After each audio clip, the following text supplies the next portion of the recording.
इस देश के अंदर कल गुजरात में भाजपा सरकार द्वारा जिस तरह से निर्दोष किसानों के ऊपर लाठियां बरसाई गई, जिस तरह से आंसू गैस के गोले छोड़े गए, जिस तरह से दमन चक्र चलाया गया, पूरे दिन पूरी रात लोगों की गिरफ्तारियां हुई, ऐसा लग रहा है कि जैसे आप भाजपा सरकार किसानों की दुश्मन बन गई है। जैसे एक दुश्मन के ऊपर हमला किया जाता है, उस तरह से गुजरात के अंदर भावनगर जिले में बोताड विधानसभा में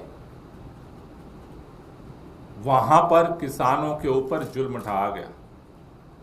हड़दड़ गांव, जहां पर किसान महापंचायत कर रहे थे, चारों तरफ से गांव को घेर करके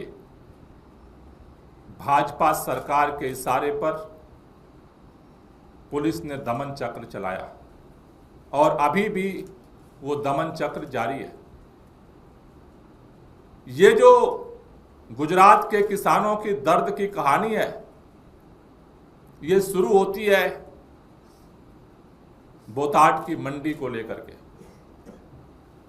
अब गुजरात के अंदर धीरे धीरे कपास की फसल तैयार हो गई है, मूंगफली की फसल तैयार हो गई है, अलग अलग खेतों में जो फसल है किसानों की तैयार हो रही है।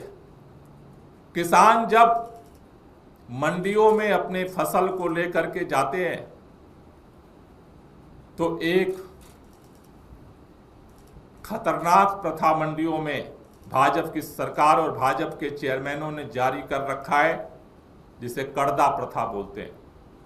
कड़दा प्रथा का मतलब है कि किसानों के फसल का जो दाम तय होता है, कुछ फसल का हिस्सा उस दाम पर मंडी में खरीदा जाता है और उसके बाद किसानों को बोला जाता है कि तुम्हारी फसल बेकार है, या तो अपना दोबारा घर वापस लेकर के जाओ या फिर कम दाम पर हमें दे करके जाओ।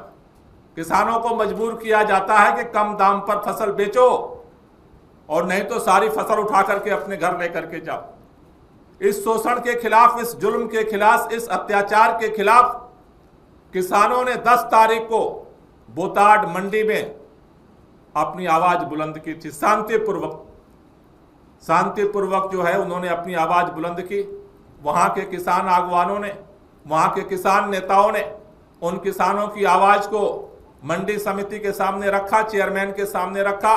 आम आदमी पार्टी के किसान नेता राजू करपड़ा के नेतृत्व में, वहां के किसान नेताओं के नेतृत्व में जब मंडी समिति के सामने लोगों ने अपनी फरियाद की, मंडी समिति ने सुनने से मना कर दिया।